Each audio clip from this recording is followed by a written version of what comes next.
नमस्कार दोस्तों, मैं मोनू खुआल एक बार फिर से आप सभी का हमारे यूट्यूब चैनल पर हार्दिक स्वागत, हार्दिक अभिनंदन करता हूँ।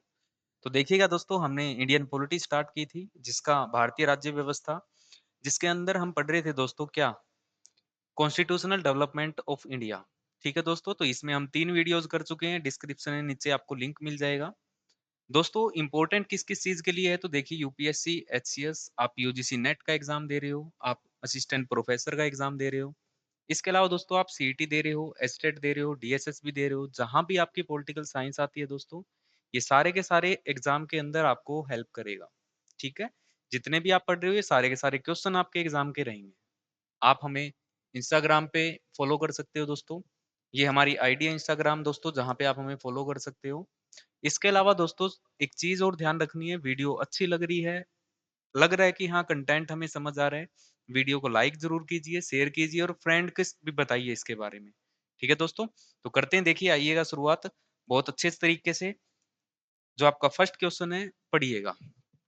और दोस्तों एक बात और बता देना चाहता हूँ, आज ही आपका टॉपिक कंप्लीट हो जाएगा, ठीक है? क्योंकि अब हम आज क्वेश्चन करेंगे सारी की सारी कॉन्स्टिट्यूएंट असेंबली से लेके, जो आपकी संविधान सभा से रिलेटेड क्वेश्चन है सारे के सारे वो करेंगे, ठीक है? देखिएगा।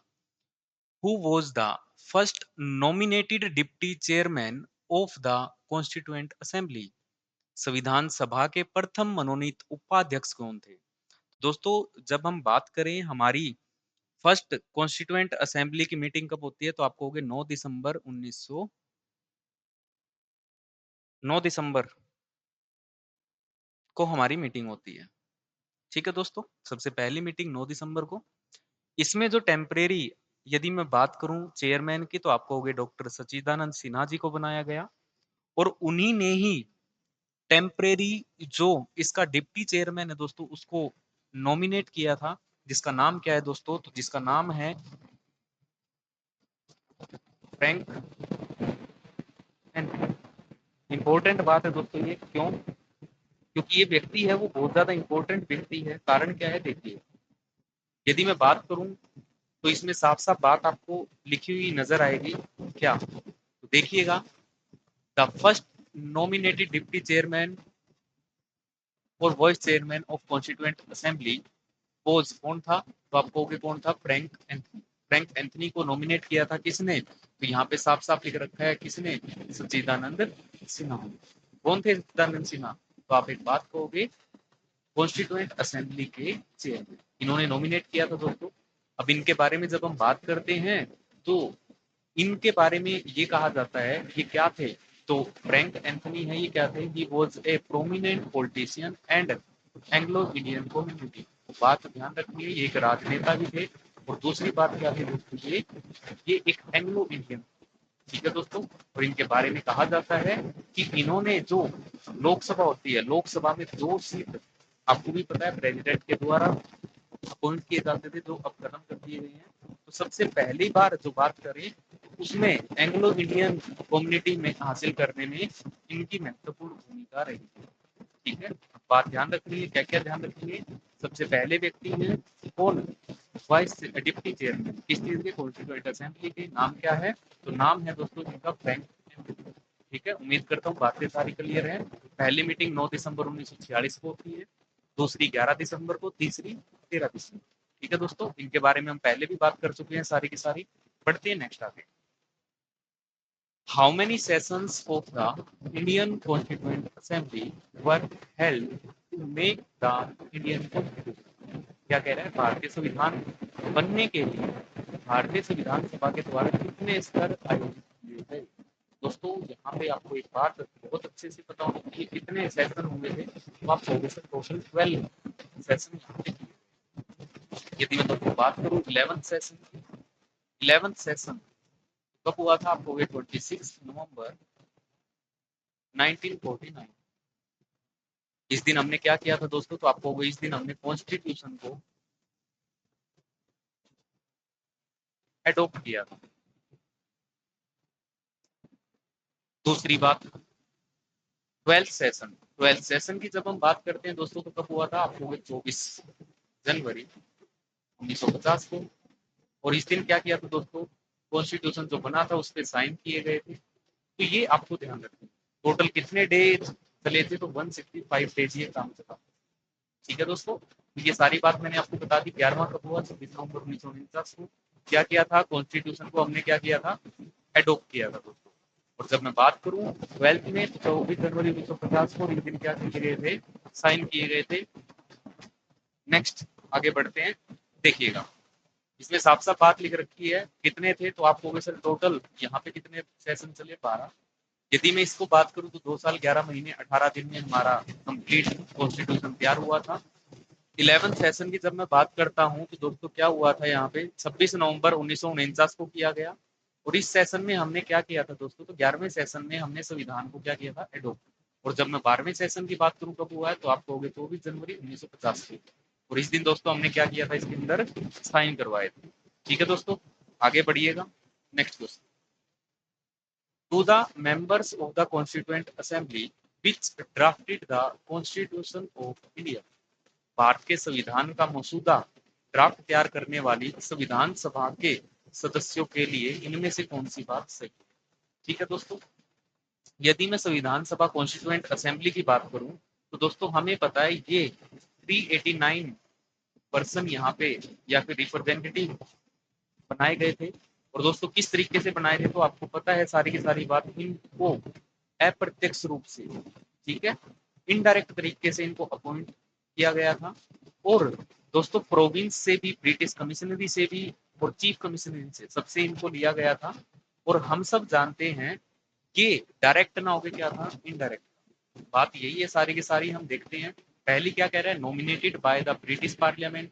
क्या ब्रिटिश पार्लियामेंट के द्वारा गए थे? नहीं। दूसरा, nominated by the governor general, governor general के द्वारा, वो भी नहीं। Elected by the legislative assemblies of different provinces, आपको भी ये बात बिल्कुल सही है। Elected by the national Congress and Muslim league, ये बात, तो ये बात आपकी। ठीक है दोस्तों, बढ़ते हैं आगे। देखिए इसमें कोई नई चीज नहीं है। कैबिनेट मिशन के अनुसार ये बात की गई थी। कैबिनेट मिशन कब आया था? 1946 में। हम अच्छे से बात करके गए हैं इसकी। ठीक है दोस्तों, तो उसी में बात की गई थी। कैसे? इनडायरेक्ट, यहाँ पे लिख रखा होगा वो, ये रहा indirect elections by the member of the provincial assembly, इनके द्वारा करवाया गया दोस्तों। तो आंसर आपका रहेगा। आगे बढ़ते हैं, ये क्वेश्चन और भी ज्यादा इंपॉर्टेंट है दोस्तों। देखिए क्या कह रहा है? The first draft of the Indian constitution was prepared in, भारतीय संविधान का पहला प्रारूप तैयार किया गया था, किसके द्वारा तैयार किया गया दोस्तों? तो देखो ज्यादातर बच्चों के दिमाग में क्या रहता है? भीमराव अम्बेडकर।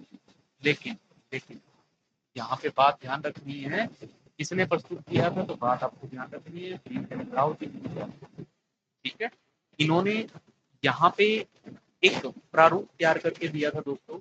और उसके अंदर कुछ आर्टिकल थे और अनुसूची शेड्यूल्स भी दिए थे। इनके बारे में बात करेंगे हम। देखिएगा ये रही आपके सामने। ये कह रहा है कि जब इन्होंने बना के दिया तो टोटल कितने आर्टिकल थे इसमें? तो आप कहोगे सर आर्टिकल थे 243।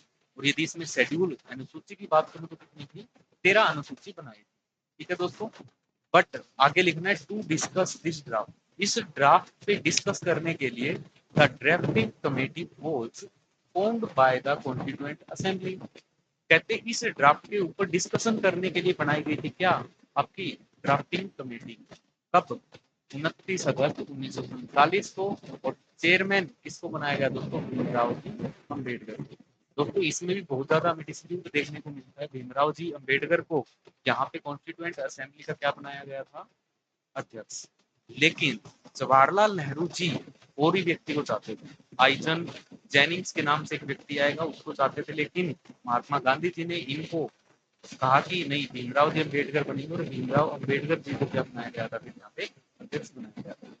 ठीक है, बढ़िए आगे और बढ़ते हैं आगे। देखिएगा चीजें अच्छी लग रही है दोस्तों तो शेयर जरूर कीजिए। ठीक है, next, how many women members were there in the Indian constituent assembly. भारतीय संविधान सभा में कितनी महिला सदस्य थी? तो हमें पता है दोस्तों कितनी महिला सदस्य यहाँ पे थी। तो आप कहोगे सर 15। तो यही क्वेश्चन आपसे पूछा है। लेकिन फिर भी आपको ये लगे ना दोस्तों कि इसके बारे में हमें और जानना है तो दोस्तों आप एक बार इस पे काम जरूर करेंगे। मैंने फिर भी लगा दी है, पीडीएफ आपको मिल जाएगी टेलीग्राम पे। टेलीग्राम का लिंक नीचे आपको मिल जाएगा। फिर भी आप देखो तो यहाँ पे जो 15 वुमेन्स थी उनका सभी का नाम यहाँ लिखा गया। सरोजिनी नायडू, ठीक है, मालती चौधरी, राजकुमारी अमृता कौर, रेणुका रॉय, बेगम अजज रसूल, इसके अलावा विजय लक्ष्मी पंडित जी है, दुर्गाबाई देशमुख है, सुचिता कृपलानी है। ये दोस्तों सारी की सारी वो महिलाएं हैं जो किसमें थी, कॉन्स्टिट्यूएंट असेंबली में। एक बार इन सभी को आप देख लीजिएगा अच्छे से, क्योंकि हो सकता है कि आपसे ये क्वेश्चन भी पूछ ले कि इनमें से कौन कौन से कॉन्स्टिट्यूएंट असेंबली के अंदर फीमेल थी। ठीक है, तो ये क्वेश्चन आपका बन सकता है, कौन कौन सी वुमेन थी या कौन कौन सी नहीं थी। तो इसको एक बार अच्छे से थोड़ा देख जरूर लेना, सारी चीज इसमें दी गई है। आगे बढ़ते हैं हम next question. When did the third reading of the constituent begin in the constituent assembly? ये कह रहा है तीसरा वाचन, जो तीसरी रीडिंग है वो कब हुई थी। तो लास्ट रीडिंग दोस्तों आपकी हुई थी ये 14 नवंबर 1949 को। ठीक है दोस्तों, तो आपकी रीडिंग थर्ड हुई थी ये। अब बात कर लेते हैं रीडिंग कब कब हुई है, तो उसके बारे में देखिए। यदि हम बात करें इसमें पहली रीडिंग, तो पहली रीडिंग के बारे में आपको देखना है यहाँ पे कब शुरू होती है। तो आप कहोगे 4 नवंबर से लेके 9 नवंबर तक 1948 पहला फर्स्ट रीडिंग की ये बात है। यदि हम बात करें दूसरी रीडिंग की, तो आप कहोगे 15 नवंबर से लेके ये हुई थी दोस्तों 17 अक्टूबर 1948 तक, ये आपका सेकंड रीडिंग थी। और यदि हम थर्ड रीडिंग की बात करें, तो थर्ड रीडिंग आपको ध्यान रखना है कब, 14 नवंबर से लेके, और ये चली थी आपकी 26 नवंबर 1949। और ये कौन सा था, थर्ड जो आपकी रीडिंग है। तो दोस्तों ये तीनों की तीनों बातें आपको ध्यान रखनी है, एग्जाम के पॉइंट ऑफ व्यू से इंपॉर्टेंट। पहली रीडिंग 4 नवंबर से 9 नवंबर 1948, दूसरी 15 नवंबर से 17 अक्टूबर 1948, और तीसरी 14 नवंबर से 26 नवंबर 1949। तो आपसे पूछी कौन सी गई है, देखिएगा दोस्तों, आपसे पूछी गई है कौन सी, थर्ड। तो थर्ड कब शुरू हुई थी, 14 नवंबर को। तो दोस्तों 14 नवंबर 1949 को स्टार्ट होती है। ठीक है, आगे बढ़ते हैं। नेक्स्ट क्वेश्चन पढ़िएगा, इंपॉर्टेंट क्वेश्चन है और अच्छा क्वेश्चन है। क्या कह रहा है, the constitution of India was adopted and enacted इन, ये कह रहा है कब हमने भारतीय संविधान को अपनाया और अधिनियमित किया था। तो देखो दोस्तों कितनी बार ये क्वेश्चन आया। तो अभी मैंने आपको एक बात बताई थी दोस्तों, कब, तो 26 नवंबर 1949 को हमने क्या किया था, एडॉप्ट किया था। ठीक है दोस्तों, लेकिन लेकिन बात ध्यान रखनी है, आगे देखिएगा इसमें बहुत अच्छे से दे रखी है। 26 नवंबर the constitution of India was adopted, enacted and dedicated on, साफ साफ बात लिखी है कब, 26 नवंबर 1949। ठीक है दोस्तों, इसके बाद the constitution was adopted in 11th session. दोस्तों मैंने अभी थोड़ी देर पहले आपको बात बताई थी, किस सेशन में, 11th सेशन में इसको एडॉप्ट किया गया था। और इस पे साइन कितने लोगों के हुए थे, तो 284 लोगों के हुए थे। लेकिन ये साइन होने के बाद यदि हम बात करें कि इसके बाद इसमें कमेटी भी बनाई गई दोस्तों, कितनी कमेटी बनाई गई, पहले तो ध्यान रखना इसमें कितनी वुमेन थी, तो आप बताओगे 8 वुमेन थी। टोटल कमेटी कितनी बनी, तो आप कहोगे सर टोटल कमेटी बनी 22। ठीक है दोस्तों, इनमें से 12 कमेटी थी, वो किसके लिए, किससे रिलेटेड थी, तो वो बेसिक मैटर। ठीक है, जो आपकी देखो यहाँ पे लिख रखी है 22 समिति है टोटल, इनमें से 12 समिति ऐसी थी जो बुनियादी मामले जो इंपॉर्टेंट थे, बेस था, उनके लिए बनी। और 10 ऐसी थी जिन पे हमें क्या करनी थी, सिर्फ क्रियात्मक, साफ साफ लिख रखा है 10 कमेटी इसलिए बनी थी प्रोसीड्यूर में। बात ये ध्यान रखनी है आपको, कॉन्स्टिट्यूएंट असेंबली में जब साइन की बात आए तो 8 मूवमेंट थी, जिसमें लोगों ने साइन किया, 11 बनाया था, 22 कमेटी बनाई थी, 12 कमेटी हमने बनाई थी बेसिक मैटर के लिए, और 10 बनाई थी इसके लिए प्रक्रियात्मक मामले। ठीक है दोस्तों, उम्मीद करता हूँ ये बात आपको क्लियर हुई है। आगे बढ़ते हैं, नेक्स्ट क्वेश्चन दोस्तों, how much time did the constituent assembly take to create the constitution of India, भारत का संविधान बनने में संविधान सभा को कितना समय लगा। दोस्तों आप बहुत अच्छे से ये बात जानते हो, इसमें कोई गलती आपसे नहीं होगी। 2 साल 11 महीने और 18 दिन लगे थे दोस्तों इसमें पूरा संविधान बनाने में। ठीक है दोस्तों, इसके बारे में डिटेल ये रही, इसके बारे में डिस्कस करते हैं। इसमें बात सारी की सारी वही लिख रखी है, अभी भी मैंने आपको बताई थी। यहाँ पे लिख रखा है 2 साल 11 महीने 18 दिन। नेक्स्ट बात, टोटल सेशन कितने हुए, सेशन, तो आप कहोगे सर सेशन हुए थे 12। ठीक है, इस 12 की बात करूं तो 11वां सेशन कब हुआ था, तो आप कहोगे 26 नवंबर 1949 को। क्या किया था इसमें, हमने एडॉप्ट किया था। इसके बाद यदि मैं बात करूं 12th सेशन की, तो 12th सेशन कब हुआ था, तो 24 जनवरी 1950 को हुआ था दोस्तों। और इसमें हमने क्या किया था, तो देखिए 1950 के 12वें स्तर में हमने संविधान सभा को पुनः बैठक बुलाई थी और इसमें हमने क्या किया था, हमारे प्रेसिडेंट कौन बनेंगे उन सारी बातों के बारे में हमने डिस्कस किया था। तो ये बातें आपको ध्यान रखनी है दोस्तों। इतना टाइम लगा था, इतने टाइम लगने के बाद एक चीज और थी दोस्तों, 165 दिन लगे थे, सेशन 12 बुलाए गए थे, कितने वाचन हुए, कितने रीडिंग हुई, 3 रीडिंग इस पे ली गई थी। तीनों रीडिंग के बारे में हम बात कर चुके हैं। ठीक है, नेक्स्ट आगे बढ़िएगा। लीजिए, which of the following statement about the constituent assembly are correct. संविधान सभा के बारे में निम्नलिखित में से कौन सा कथन सही है, ये आपको बताना है।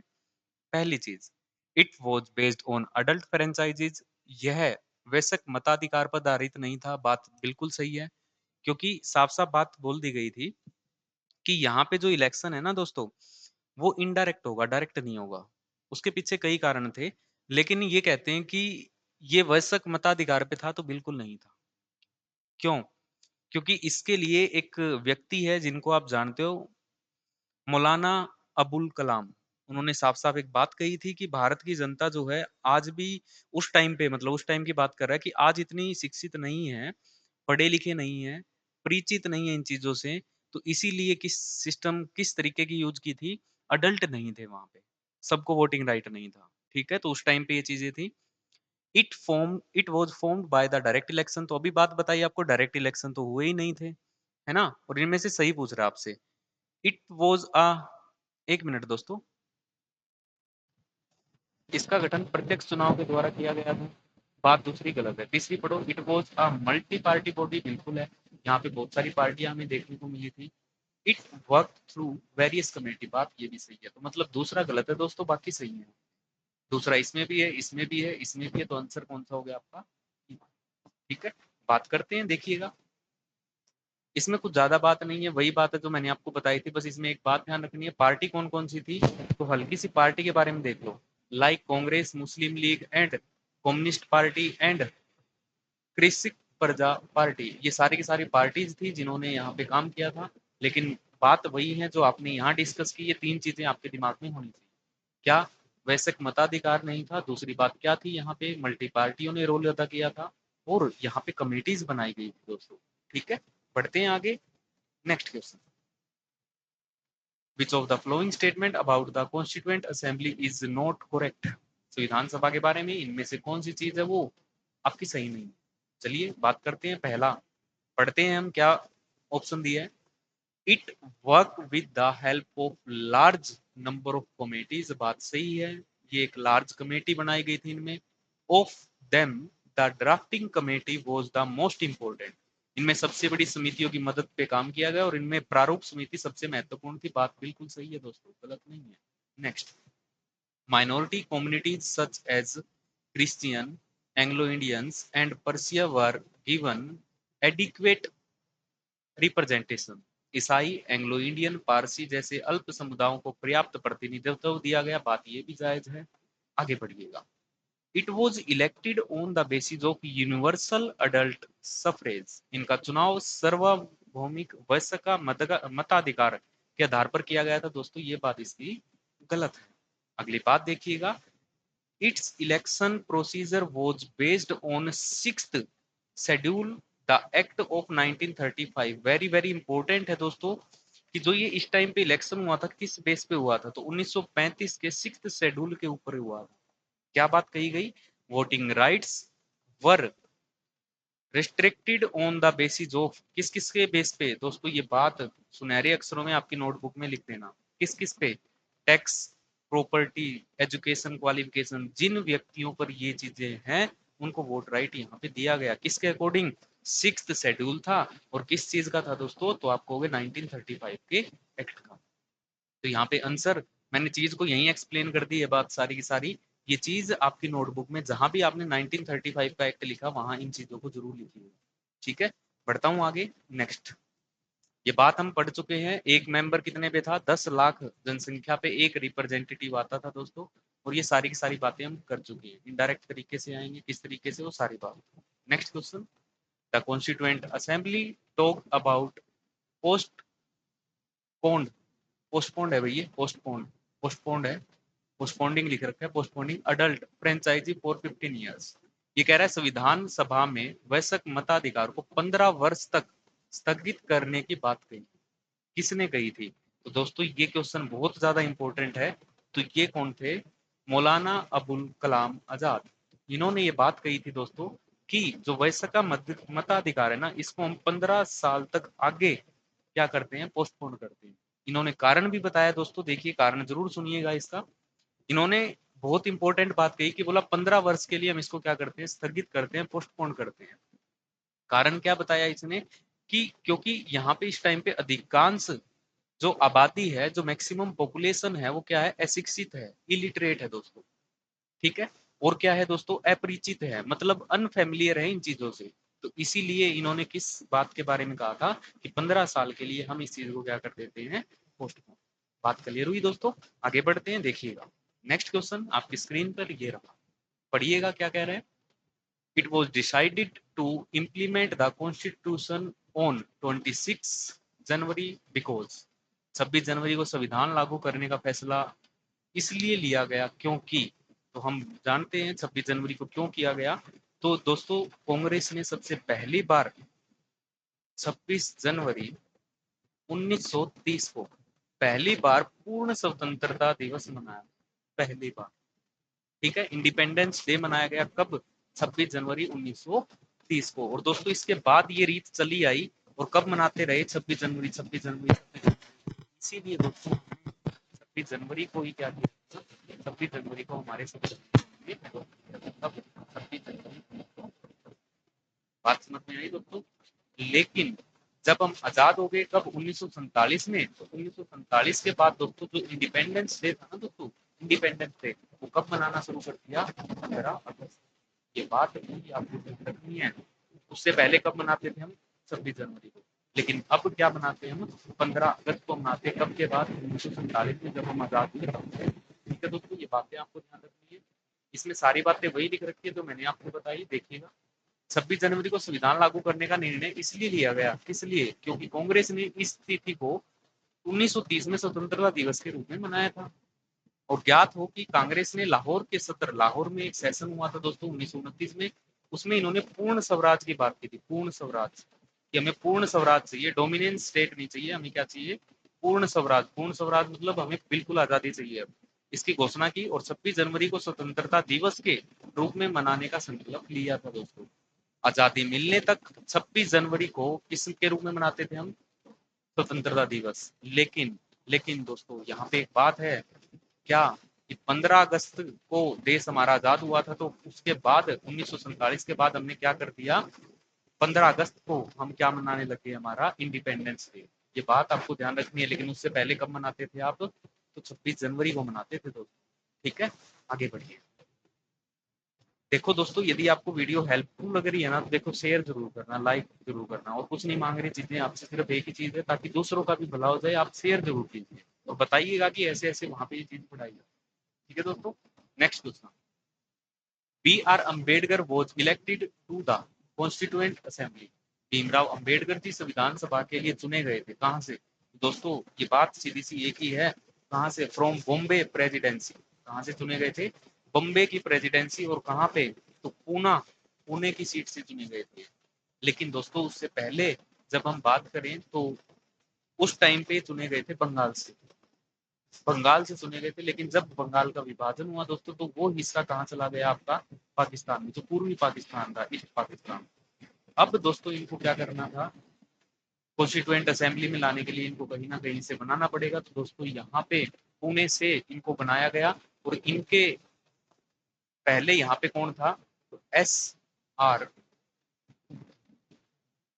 जयकर, ये व्यक्ति था दोस्तों इनसे पहले यहाँ पे। तो उनकी जगह पर इनको क्या किया, रिजाइन करवाया गया। और किनको बनाया गया, डॉक्टर बी आर अम्बेडकर को। इंपॉर्टेंट बात है दोस्तों, इस चीज को आप नकार नहीं सकते, पेपर में पूछी जा सकती है किसकी जगह पे। क्योंकि सबको पता है कि कहाँ से बनाया गया, बॉम्बे से। ये भी पता है क्यों बनाया गया, क्योंकि वो ईस्ट पाकिस्तान में चला गया। लेकिन किसकी जगह पे बनाया गया दोस्तों, तो ये चीज इंपॉर्टेंट। ठीक है, तो सारी बातें ये रही आपके सामने, बहुत सुनहरे अक्षरों में लिखी गई है। देखो कहाँ इलेक्ट किया गया, तो पुणे सीट पर इनको बनाया गया। और किसके रेजिग्नेशन के बाद बनाया गया, तो एम आर जैकर, एम आर जैकर इनके इस्तीफे के बाद इनको बनाया गया। और कब बनाया गया दोस्तों? तो ये जब कॉन्स्टिट्यूएंट असेंबली हमारी चल रही थी उस टाइम की बात है ये सारी। तो उम्मीद करता हूँ ये बातें आपको क्लियर हुई हैं।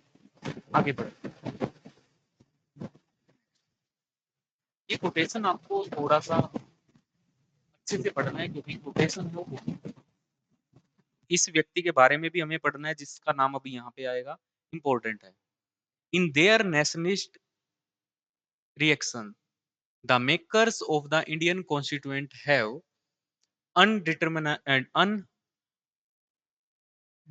determined the importance of the interest and sentiments of the minorities. This statement is, ये कह रहा है अपनी राष्ट्रवादी प्रक्रिया में भारतीय संविधान के निर्माताओं ने अल्पसंख्यकों के हितों और भावनाओं को महत्व को कम करके आंका है। यह कथन किसका है? तो ये कथन कहने वाले कौन है दोस्तों? Ivoire jinx. आइवर जिंक्स, इनके बारे में पढ़ते हैं। ये इंपॉर्टेंट पर्सन है दोस्तों। नॉर्मली आप इनके बारे में बहुत कम पढ़ पाते हो। आज इनके बारे में पूरी डिटेल से आपको बात बताऊंगा। क्या मामला, देखिए। सबसे पहले यदि मैं इसकी बात करूं, सर विलियम आइवर जेनिंग्स, ये क्या थे? एक ब्रिटिश वकील भी थे और क्या थे? एक शिक्षाविद भी थे। ठीक है दोस्तों, तो पहली बात ये ध्यान रखनी है। दूसरा, भारत में जो उस टाइम पे नेता थे, क्या नाम था? राष्ट्रवादी नेता जवाहरलाल नेहरू। जवाहरलाल नेहरू के द्वारा भारत के संविधान के लिए प्रारूप समिति के अध्यक्ष के रूप में प्रस्तावित किया गया था। किसको? तो किसको? विलियम आइवर जेनिंग्स को। लेकिन लेकिन दोस्तों, महात्मा गांधी जी ने डॉक्टर भीमराव अंबेडकर जी को प्रस्तावित किया और डॉक्टर बी आर अंबेडकर को क्या बनाया गया? प्रारूप समिति का अध्यक्ष बनाया गया। ये बात हमें ध्यान रखनी है। इसके अलावा दोस्तों ये बात वेरी वेरी इंपॉर्टेंट आ जाती है। अब अभी इनको भारत में तो बनाया नहीं गया, तो इन्होंने क्या किया? इनको क्या बना दिया गया? पाकिस्तान सरकार में एक संवैधानिक सलाहकार का पद इनको दे दिया गया दोस्तों। ये बात आपको ध्यान रखनी है, ठीक है? तो ये व्यक्ति इंपॉर्टेंट है दोस्तों, इसको आप बहुत कम पढ़ पाते हो, लेकिन एग्जाम में इससे क्वेश्चन बनने के चांस है। ठीक है, आगे बढ़ता हूं और पढ़िएगा। नेक्स्ट क्वेश्चन आपकी स्क्रीन पे ये रहा। तो आपको ये बताना है निम्नलिखित में से किसने कहा था कि संविधान एक मशीन की तरह एक बेजबान चीज है? बोला संविधान है ना, एक मशीन होती है ऐसी है जिसमें जबान नहीं है, इसे नियंत्रित करने वाले ही इसमें प्राण डाल सकते हैं। जो इसको चला रहे हैं ना, वही इसमें प्राण फूंक सकते हैं। भारत में बस कुछ ईमानदार लोगों की जरूरत है जिनके लिए राष्ट्रीय हित क्या है? सर्वोपरि है, सबसे ऊपर है। तो बोला ऐसे लोग चाहिए हमें जो इसको चला सके बहुत अच्छे से। तो ये बात कहने वाले डॉक्टर राजेंद्र प्रसाद जी थे। ये बात आपको बहुत ध्यान रखनी है और बहुत बार नेट में भी ये बात पूछी गई है। और यहाँ आपके सामने आपको लिखा दिख भी रहा होगा, RAS, राजस्थान एडमिनिस्ट्रेटिव सर्विस के अंदर आपको ये देखने को मिला है। तो ये क्वेश्चन बहुत बार आता है। बात ध्यान रखनी है कि संविधान के बारे में क्या कहा गया? संविधान क्या है? एक बेजान मशीन की तरह है, लेकिन जो इसको यूज करता है ना दोस्तों, वो इसमें जान फूंक देता है। ठीक है, वो डिपेंड करता है वहां के लोग उसको किस तरीके से कर रहे हैं काम। तो वो सारी चीजें डिपेंड करती हैं उन लोगों पे। और ये बात कहने वाले कौन थे? हमारे डॉक्टर राजेंद्र प्रसाद जी, जो हमारे पहले क्या थे? प्रेसिडेंट। ठीक है दोस्तों, आगे बढ़ते हैं। नेक्स्ट क्वेश्चन, ये बात सारी वही है, 26 नवंबर, पढ़ने की जरूरत नहीं है, वही चीज जो मैं आपको बता चुका हूँ। Next question, who said the constituent assembly was the congress and the congress was india? बोला किसने कहा संविधान सभा कांग्रेस थी और कांग्रेस भारत थी? ये बात किसने कही दोस्तों? ये बात एक बहुत ही सुलझे हुए इंसान है, ऑस्टिन, जिसको आप बोलते हो गैरविन एस्टिन। ठीक है दोस्तों, इंपॉर्टेंट व्यक्ति है ये, इसके बारे में पढ़ना जरूरी है क्योंकि यहाँ से क्वेश्चन बनने के चांस है। क्या है? पढ़िएगा। संविधान सभा की आलोचना करते हुए कौन? ये अमेरिका के एक पत्रकार भी थे और क्या थे? एक संविधान विशेषज्ञ भी थे। कौन? ग्रैनविले ऑस्टिन। ऑस्टिन के नाम से आप इनको याद रख सकते हो। इन्होंने क्या कहा था? संविधान सभा कांग्रेस थी और कांग्रेस ही क्या थी? भारत थी। ये बात दोस्तों इन्होंने कही थी। ये कोटेशन बहुत बार पूछता है, फिर ध्यान रखना है।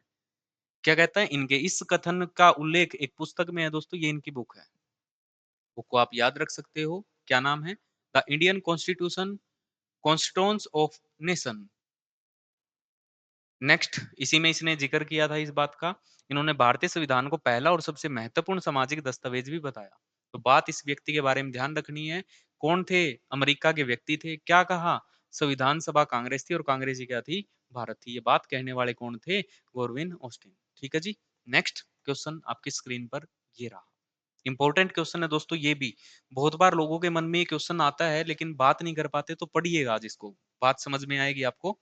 क्या कह रहा है, who among the following suggest, इनमें से किसने सजेस्ट किया क्या, that the India National Congress, जो इंडियन नेशनल कांग्रेस है, should be dissolved as the political party after India's independence. ये कहता है इनमें से किसी व्यक्ति ने ये बात कही है कि जैसे ही भारत आजाद हो जाएगा तो इस पार्टी को क्या कर दिया जाएगा, डिसोल्व कर दिया जाएगा, खत्म कर दिया जाएगा। तो ये बात कहने वाले कौन थे, ये बात कहने वाले और कोई नहीं दोस्तों, महात्मा गांधी जी थे।